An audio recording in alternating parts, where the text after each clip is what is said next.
Hola, buenas tardes, queridos hermanos, hermanas del Instituto de Evangelización, Fe, Comunidad y Vida.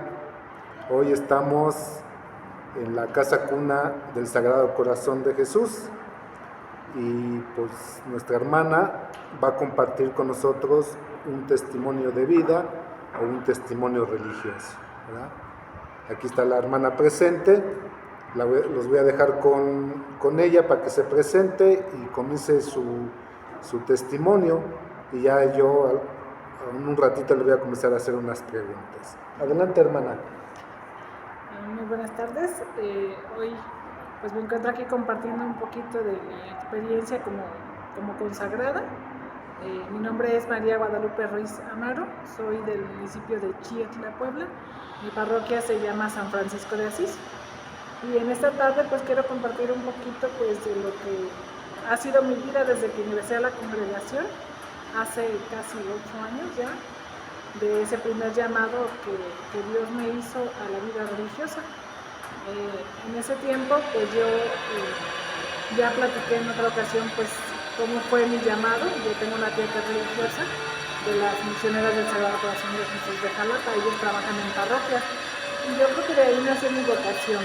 Creo que el verlas a ellas pues servir a los demás y verlas a ellas compartir la palabra de Dios con cada uno de nosotros como fieles en las parroquias hizo que me interesara por esta vida consagrada. Ya cuando yo tenía 20 años, pues fui a mi primer previda en Jalapa, Veracruz, una jornada de 8 días.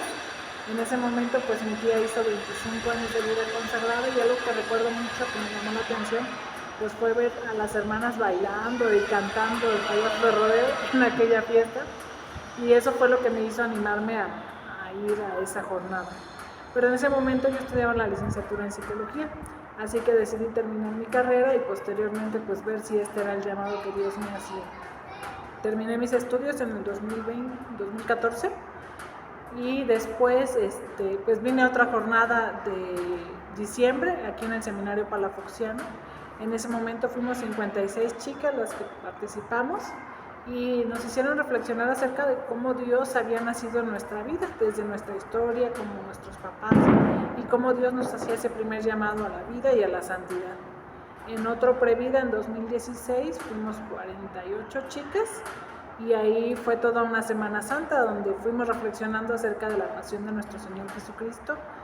Y en ese momento yo recuerdo mucho que hubo una dinámica donde se presentaron cada una de las congregaciones, y entonces pues me tocó reflexionar el carisma de mi promotora vocacional, la madre Alicia Martínez, que ahorita se encuentra en Mexicali, una de nuestras hermanas, que nos compartió todo el significado de su hábito, de su velo, de su anillo, y ella había estado mucho tiempo en sala de cuna. Entonces recuerdo mucho que cuando ella nos comparte las fotos de su álbum, con niños, con bebés y todo eso, yo quedé enamorada del carisma. Creo que fue algo que me llamó la atención mucho y dije, yo quiero verme así, ¿no? Rodeada de niños, alegre, cuidando bebés. Y otra cosa que me llamó mucho fue la espiritualidad de nuestra fundadora. Nuestra madre se llama Elisa Margarita Berruecos, y ella también pues funda la congregación en 1912 para niños huérfanos de la Revolución, que es nuestro carisma que actualmente desempeñamos en casas hogar y casas de cuna. Ella nos platicaba un poco pues de la historia de su vida de nuestra madre. Decía que cuando ella era niña le dieron la oportunidad de besar la imagen de la tilma de San Juan Diego sin cristal, porque su abuelita era amiga de la basílica. Entonces cuenta esa experiencia, y después también algo que ella recuerda mucho en sus escritos pues es el lenguaje de las flores que aprendió de su abuelita. Decía que cuando ella se enojaba mucho o quería pues extrañar en situaciones de ira, su abuelita le decía que siempre llevara una violeta en su delantal, y que cuando la apretara muy fuerte recordara la virtud de la humildad, que ella debía ser humilde y siempre pues soportar, como dice uno de los mandamientos, soportar los defectos de los demás con paciencia, ¿verdad? Entonces, al apretar esa violeta, nuestra madre recordaba el valor de la humildad, y nos deja varias cuestiones relacionadas con el lenguaje de las flores. Para nosotros la margarita pues significa la sencillez, la violeta la humildad, y el mayor pues algo que también nos representa como hermanas pues es la caridad, representado en las rosas de la caridad. el lirio de la pureza, el girasol de aquellas almas que siguen la voz de Dios, así como el girasol gira en torno al sol, pues también las almas de oración también giran en torno a la voz de Dios. Es algo de lo que nos comparten sus escritos y que fue algo que también marcó mi vida como consagrada. En los primeros años de formación religiosa los hice en la Ciudad de México, en una casa en Tláhuac. Fueron 2 años y medio. En esos 2 años y medio pues nos dan un poco de liturgia, estudiamos un poco de desarrollo humano, teología de los votos, y fueron los primeros momentos que yo recuerdo mucho, pues compartir con las hermanas, conocer más de la fundadora, su espiritualidad, y compartir en ese momento. No solamente ingresé yo, ingresó otra compañera que se llamaba Vicky. Éramos 2 postulantes. El primer año fue así, de conocer la congregación, de conocer a las hermanas, ver lo que hacían, estudiar un poco. Y para el segundo año, pues en esa casa, como es de formación, no tenemos niños, solamente nos dedicamos al estudio, a la oración y al compartir con las hermanas. Entonces, pues fueron los dos primeros años. En el segundo año, pues ya propiamente fue mi noviciado. Como postulantes, no usamos el hábito actual, sino que usamos una falda de color azul marino y una blusa blanca. Entonces es lo que nos distingue en la primera etapa. En el segundo, ya las que pasamos al noviciado, pues ya nos dan nuestro hábito y nuestro velo, pero en este caso es blanco porque es de novicias. Para este segundo momento de mi formación, yo recuerdo que ya lo hice solita, ya no pasó mi compañera, se retiró antes. Y ya hice mi noviciado solita. Como nos llaman a nosotros las novicias, las novias de Jesús, pues nos dan un momento más de adoración. Nosotros diariamente como hermanas hacemos 1 hora de adoración ante el Santísimo, pero en este caso como novicias hacíamos 2. Yo hacía una por la mañana y otra por la tarde, los días que me iba a la escuela. Entonces, ¿para qué? Pues para que vayamos conociendo un poco más, profundizando en ese amor de Cristo, ese amor esponsal que como hermanas también pues ya después tenemos, ¿verdad? Así fue el año y medio de mi noviciado, y para terminar el otro medio año que me hacía falta, pues me mandaron a una casa de cuna en Tijuana. Fue mi primera experiencia con niños.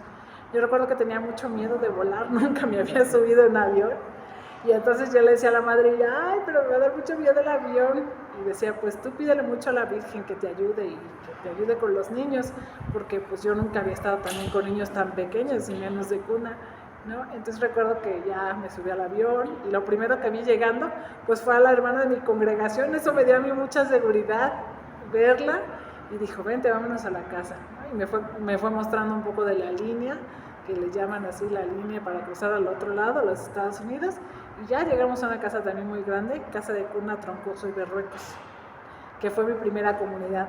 Ahí tuve la oportunidad de compartir con 4 niños, le llamamos la edad de los duendes, o los más chiquititos, de año y medio hasta 3 años. Entonces recuerdo que empecé con 4 niños, y es muy significativo para mí el haber terminado esa experiencia con 12 niños, que es como el símbolo de nuestra Madre Santísima de Guadalupe. 12 niños fueron los que terminé teniendo ahí en Tijuana. Me ayudaba una muchacha, con ella aprendí a cambiar pañales, aprendí a jugar con los niños, me divertía muchísimo en esa etapa porque son muy pequeñitos, están en la edad de la graciosada, ¿verdad? Tenía unos que andaban en andadera, me tocó ver caminar, dar sus primeros pasos a un pequeñito que se llamaba Santiago, y ahí teníamos el servicio de guardería. Los niños llegaban a las 7 de la mañana y se iban a las 5 o 6 de la tarde. Entonces fue algo muy bonito que recuerdo. Fueron 6 meses pues de también oración, porque a la par que combinábamos el apostolado ya no había tanto estudio, sino más bien el apostolado y la oración. Fue lo que aprendí en Tijuana, los 6 meses, y después regreso a la Ciudad de México para hacer mis primeros votos. Yo hago mis primeros votos el 15 de agosto del 2019. Y de ahí estuve 3 años en la casa hogar Elisa Margarita Berruecos en la Ciudad de México. Ahí estuve con niñas más grandes, ya de primaria y secundaria. Recuerdo que cuando llegué yo decía, ay, las de secundaria ni me van a obedecer, ¿no? O sea, como que me daba mucho miedo ver a las adolescentes porque pues no estoy tan grande, ¿verdad? Tengo 31 años y dije, híjole, me van a tratar feo porque están en la edad de la punzada. Pero mi grupo era de niñas pequeñas, ahí tuve niñas de 6 a 10 años. Y lo que hacíamos en la casa hogar pues era igual servicio de internado, de domingo a viernes con niñas que llevábamos a la escuela diariamente, a una escuela pública de jornada ampliada, le llamamos nosotros. Las niñas iban de 8 de la mañana a 2:30 de la tarde. Y ahí me tocó volver a estudiar otro año de formación académica en ciencias religiosas. Nosotros estudiamos un diplomado en ciencias religiosas, pues para poder empaparnos de toda la espiritualidad también, pues de la Iglesia Católica, que es de lo que formamos parte. Entonces, pues ahí estudiaba los días lunes, los días miércoles, los días viernes. Igual tenía una persona que me ayudaba por las tardes con las niñas cuando yo me iba a la escuela. Entonces por las mañanas pues cuidaba a las niñas, les llevaba a la escuela, les daba de comer, hacía mis tareas y ya luego otra vez, ¿no? Todos los días así. Así pasó todo mi primer año, y algo muy fuerte que me tocó vivir en la casa hogar de niñas pues fue la pandemia. Yo no me esperaba pues que las clases fueran virtuales o que tuviera que estar todo el tiempo con ellas. Entonces, algo que me marcó mucho en ese momento fue compartir pues toda mi vida con ellas, ¿no? Desde que Dios amanece hasta que Dios anochece, dejaron de salir las niñas. Teníamos en ese momento 30 niñas antes de la pandemia. Se viene la pandemia y les damos la opción a las madres de familia que tuvieran oportunidad de tener a las niñas y que quisieran estar con ellas, pues de llevárselas a su casa, y las que no pudieran cuidarlas pues se quedaron con nosotros. De ser 30, quedaron 15, la mitad. Y entonces pues fue estar de tiempo completo con ellas, los fines de semana también, porque no salíamos, nos encerramos toda la cuarentena y más allá, ¿verdad? Ya fueron 3 meses, desde marzo hasta julio, que ya fueron las vacaciones, fue hacer tareas con ellas, estar ahí y sobre todo pues consolar y desagradar el Sagrado Corazón de Jesús en ellas. Yo recuerdo mucho que ellas se preguntaban, ¿y por qué no puedo ver a mi mamá? ¿O por qué no puede venir mi mamá? Todos estábamos asustados, no sabíamos de qué se trataba esta enfermedad. Y lo único que yo les decía a las niñas, les digo, mira, pues es que hay algo, una enfermedad muy contagiosa, entonces tu mamá pues está trabajando en la calle y no podemos saber, tenemos que cuidarlas a tus mamás y también cuidarnos a nosotras. Entonces, pues íbamos a rezar el rosario todos los días, pedíamos por las mamás, pero para las niñas fue muy fuerte, y para mí también poder explicarles esa parte. Sin embargo, yo creo que Dios va moviendo los corazones de las personas. Teníamos voluntarios que nos ayudaban con despensa, con la cena, y Dios nunca nos dejó solas como institución, como religiosas y como las niñas, ¿no? Nunca faltaba quien tocara la puerta. Estaba enfrente de nosotros en la casa una horrera, y entonces llegaban y decía, madre, le traje 2 litros de leche para sus niñas, o un conito de huevo, ¿no? Que era como cosas indispensables para darles de comer a las niñas. Nunca los voluntarios dejaron de apoyarnos. Ellos hacían colectas con los mismos voluntarios que nos llevaban la cena. Decía, madre, no podemos ver a las niñas, pero queremos compartir un poco de lo que tenemos, ¿no? ¿Sabe qué? Yo, fulano de tal, voy a llevarle lo que juntamos en este mes, le toco 3 veces a la puerta, y usted sabe que somos nosotros, le vamos a dejar las cosas en la puerta, no vamos a entrar. Todo ya estaba desinfectado, y fue pues una etapa difícil también como hermana, pero en el que yo pude ver y experimentar la presencia de Dios en mi vida como hermana, y también pues en esas pequeñas, ¿no? Eso fue la primera etapa de la pandemia.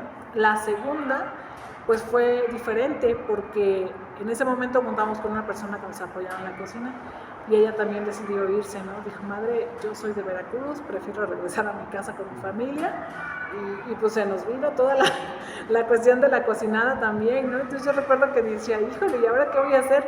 Pues me tocaba conectar niñas de primaria y de secundaria, hacer la comida, corrían para un lado, corrían para el otro, que a las 8 la clase de español, que a las 11 de la de educación física, y que madre necesita un papel boni, y que ahora disfrazarlas de enfermeras, y que ahora de una profesión, y que ahora ayudarles a hacer su tarea. Todo el tiempo fue la locura, y los viernes mandar tareas y seguían sin salir, ¿no? Ya después, por ahí del mes de octubre, noviembre, ya decidimos pues que fueran a su casa por lo menos pues una vez cada 3 meses, y ya permitimos las visitas a las mamás cada 15 días.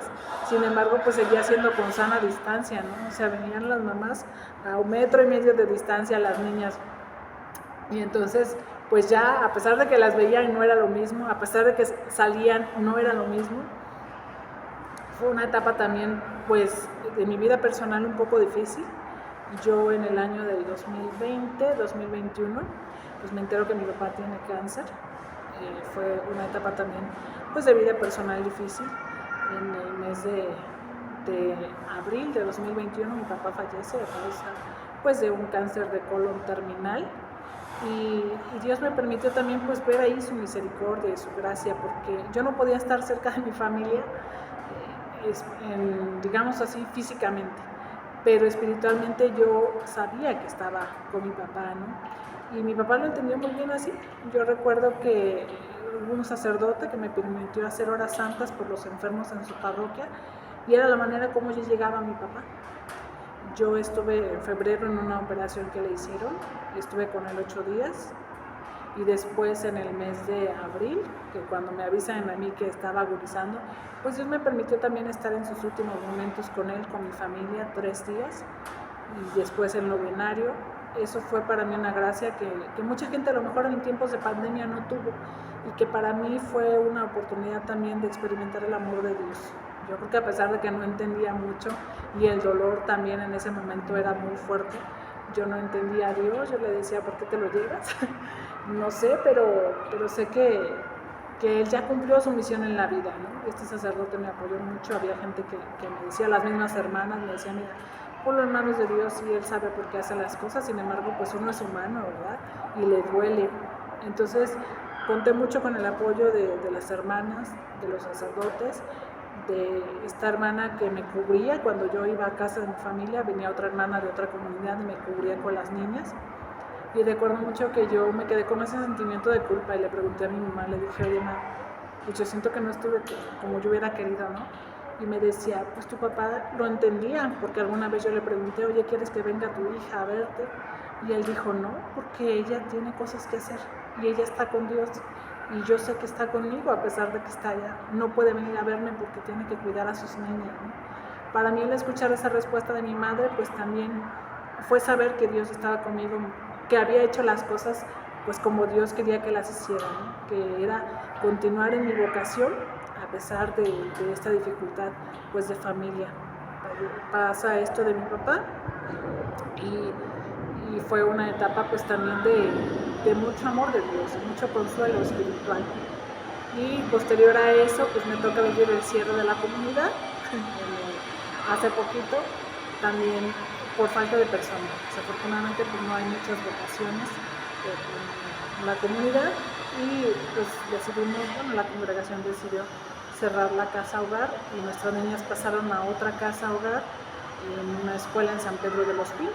Ese momento también fue pues bastante difícil, bastante complicado en el sentido de cómo les explicas a las niñas que ya no van a estar aquí, cómo les explicas que tenemos que cerrar, que tenemos que dejar la casa después de muchos años de servicio. Eran más de 50, me parece que eran 75 años los que habíamos estado ahí en la colonia Portales. Sin embargo, pues los bienhechores siguieron respondiendo, ¿no? Las mamás de las niñas les dijimos, ¿saben qué? Se cierra la comunidad, pero hay otro espacio para que sus niñas estudien, las que gusten, pueden irse con una beca del 100%, lo único que van a pagar son los uniformes. Los bienhechores que nos apoyaban empezaron a comunicarse y decir, madre, pues los uniformes se los pagamos nosotras, ¿no? Entre nosotros juntamos y le apoyamos. ¿Cuántas niñas van a ir para la casa hogar? Casa Hogar del Consuelo o Escuela Elisa Margarita, que es donde están ahorita las niñas. Y ahí también fue ver la providencia de Dios, el amor de Dios, que nunca nos abandona, que nunca nos deja solos. Entonces cada una de las hermanas fuimos transferidas a diferentes comunidades. 2 hermanas mayores fueron transferidas a la comunidad de Casa de Cuna, en la Ciudad de México. Otra hermana, que era la superiora, fue transferida a la comunidad de San Pedro de los Pinos para que las niñas tuvieran pues una cara conocida por lo menos en esa comunidad. Y yo me toca venirme aquí a la Casa de Cuna, Sagrado Corazón. Entonces ese ha sido más o menos mi caminar espiritual. Llevo muy poquito aquí en la comunidad, llevo 2 años apenas, y he conocido pues gente también pues muy buena, ¿no? que viene, que apoya a los niños. Ha sido una experiencia también bastante diferente de lo que viví en Tijuana. Aquí son niños un poquito más grandes, aquí los llevamos al kinder, aquí compartimos con ellos, y a veces pues yo también he experimentado la presencia de Dios en un niño pequeño que de pronto me abraza y me dice, madre, te quiero muchísimo, ¿no? Y a veces yo estoy como muy cansada y así de, ya no puedo más, por Dios, ha sido una semana súper difícil, corre para acá, corre para allá. pero que llegue una niña, me abrace y me diga, madre, te quiero muchísimo, híjole, se me quita todo el cansancio, y otra vez es como si Dios me dijera, no te canses de amar, no te canses de orar, porque lo que sostiene nuestra vida como consagrada siempre es la oración. A la par del apostolado, pues es ir creciendo también, pues en esa madurez humana, espiritualidad y en ese conocimiento con Dios, en ese amor de Cristo, en ese amor esponsal que yo no dudo que Dios me tiene, y es un poco de lo que comparto con ustedes. Sí, pues le voy a hacer dos preguntas, hermana. Una, en su vida que nos ha platicado, que ha estado en varias etapas, está aquí en la casa de cuna, allá en México, pues compartiendo con los niños, ¿no? Ese gran amor que tienen ustedes por ellos. ¿Algún día os ha encariñado con un niño así que diga que lo quiera como si fuera su hijo? Porque sabemos que dice el dicho que madre es el que crea, no el que engendra, ¿verdad? Ustedes estando acá, pues son más madres ustedes de los niños que todos los papás o mamás fisiológicas de afuera, ¿verdad? Yo creo que, bueno, a todos se les quiere, pero siempre hay uno que dices, híjole, no puedo porque a veces se parecen mucho a ti, ¿no? Dicen las hermanas que hay niños que se parecen a ti. Yo recuerdo mucho pues a dos niñas de la casa hogar, Kirem y Gabriela, porque yo las recibí y llegaron pues en una situación bastante vulnerable, venían así como muy despeinaditas, bastante descuidaditas, y recuerdo que llegaron justo en tiempo de pandemia. Entonces, pues fue compartir con ellas todo ese proceso, y una de ellas, Kirem, era muy inteligente y me recordaba a mí de niña cuando yo era chiquita, porque se empeñaba mucho en el estudio, le gustaba muchísimo. Yo le decía, hija, ¿qué quieres ser de grande? Madre, yo quiero ser doctora. Le dije, bueno, pues si tú quieres ser doctora, esfuérzate en tus tareas. Y siempre se esforzaba. Recuerdo mucho a ellas dos, a Gaby y a Kirem, que ahorita están en la casa hogar en la Ciudad de México, y otra niña ya más grandecita de secundaria, Valeria, terminó su secundaria, empezó su prepa, y con ella también tuve una relación muy bonita. Creo que ella pues me enseñó también esa parte de las adolescentes, después de no saber cómo tratarlas, de no saber cómo trabajar con ellas. Dice una hermana, a veces ganas más con miel que con hiel, o sea, sí hay que ponerles límites, sí hay que educarlas, pero a veces el cariño y el amor que tú les das hace que ellas te cuenten sus propias experiencias, ¿no? Que van interesándose por un muchacho, de que les llama la atención esto, de que les llama la atención el otro. Que esta niña me haya abierto las puertas de su vida, de su corazón, pues me hizo también entender a los adolescentes desde otra perspectiva diferente como madre, ¿no? Porque llegaba y decía, madre, ¿nos enseñas a pintarlos? Y yo decía, ay, ¿cómo les voy a enseñar, no? Pero sí, ¿no? O sea, yo le decía, bueno, sí les enseño, pero ustedes primero terminen su tarea y apúrense a hacer sus estudios. Madre, cuéntanos qué hacías, tú ibas a los bailes y no sé qué.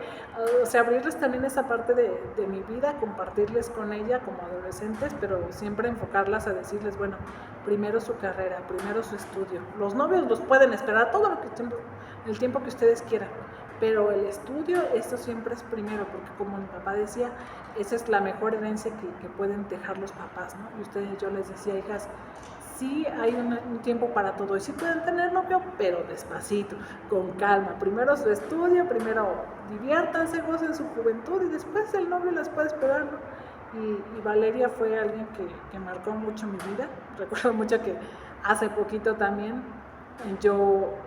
se siente como ese vínculo de la maternidad espiritual. Yo puedo decir que no tiene mucho que soñé o que tuve como un presentimiento, no sé cómo explicarlo, porque la última vez que me comuniqué con ella me decía que ya tenía novio, ¿no? Ya estaba en la prepa, y yo le decía, vale, pues ten cuidado nada más, ¿no? O sea, sí está bien que tengas tu novio, pero primero tu estudio.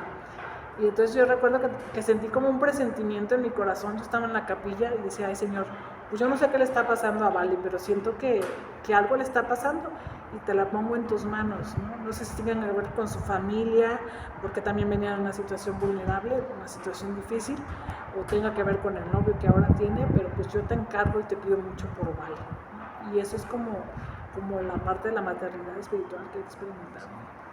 Bueno, pues la otra pregunta, hermana, pues nos comentabas hace rato que pues no hay muchas vocaciones, ¿verdad? No. ¿Verdad?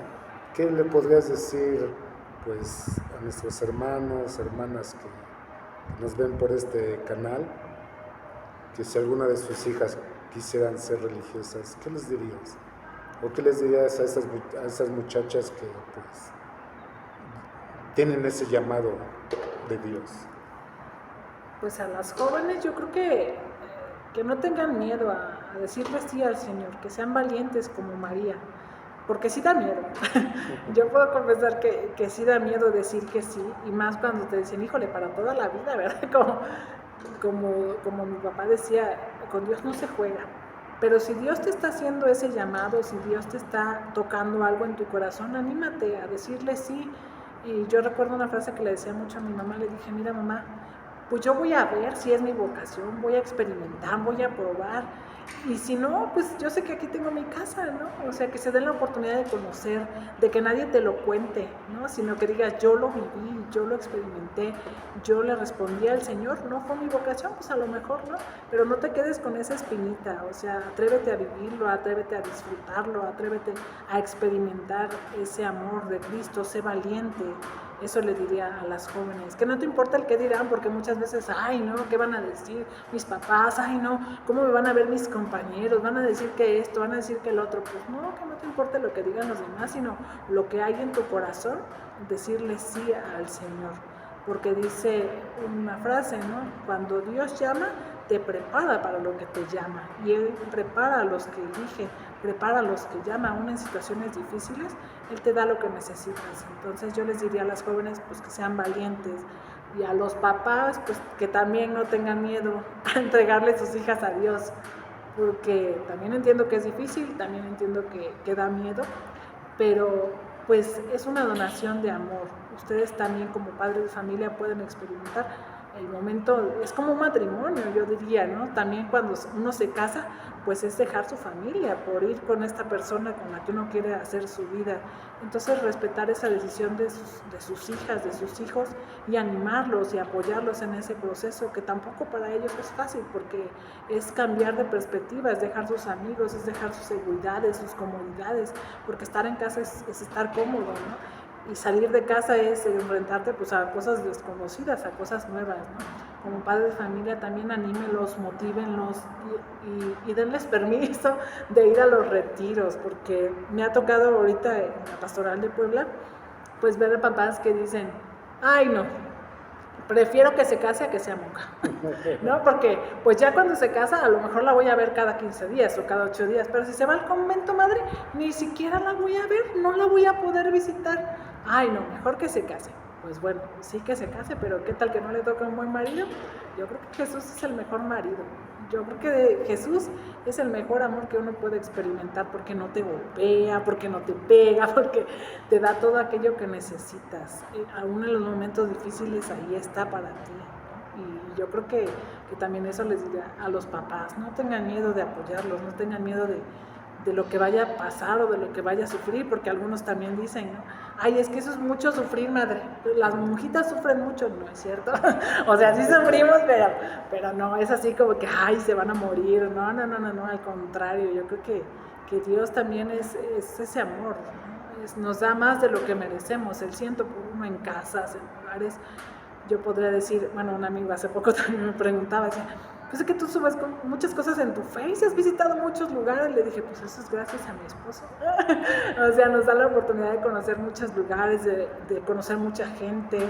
Ese es el 100 por 1 que Dios promete. Pues bueno, gracias hermana por habernos compartido tu experiencia religiosa en estos años que has vivido con los niños, ¿verdad? Por último, quisiera, para terminar este video, que pues lo van a ver todos nuestros hermanos del instituto y todos los que nos ven por este canal, que nos hicieras una oración final para que terminemos.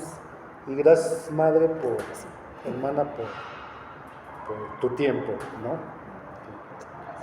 Vamos a dar gracias al Señor por estos momentos de gracia. Pido a nuestra Madre Santísima de Guadalupe, hoy es su día, que les bendiga en sus familias, que les bendiga en sus trabajos, que les bendiga en cada uno de los proyectos, y que así como Juan Diego seamos dóciles a la voz de Dios, que seamos mensajeros de ese amor de Cristo a través de nuestra Madre Santísima. Ella, como nuestra Madre, pues siempre nos anima a ser verdaderos hijos de Dios. Lleva cada una de nuestras necesidades en el hueco de su manto. Le dice a Juan Diego también: no estoy yo aquí, que soy tu madre. No estás bajo el hueco de mis manos. ¿Qué más te hace falta? Que tengamos la confianza en María Santísima, que ella siempre nos lleve a su Hijo Jesús. Por ello le decimos: Dios te salve María, llena eres de gracia, el Señor es contigo. Bendita eres entre las mujeres y bendito el fruto de tu vientre, Jesús. Santa María, Madre de Dios, ruega por nosotros los pecadores, ahora y en la hora de nuestra muerte. Amén. Santa María de Guadalupe, Reina de México, salva nuestra patria y conserva nuestra fe. En nombre del Padre, del Hijo y del Espíritu Santo. Amén. Gracias, hermana, y gracias, queridos hermanos, que nos van a ver por este canal.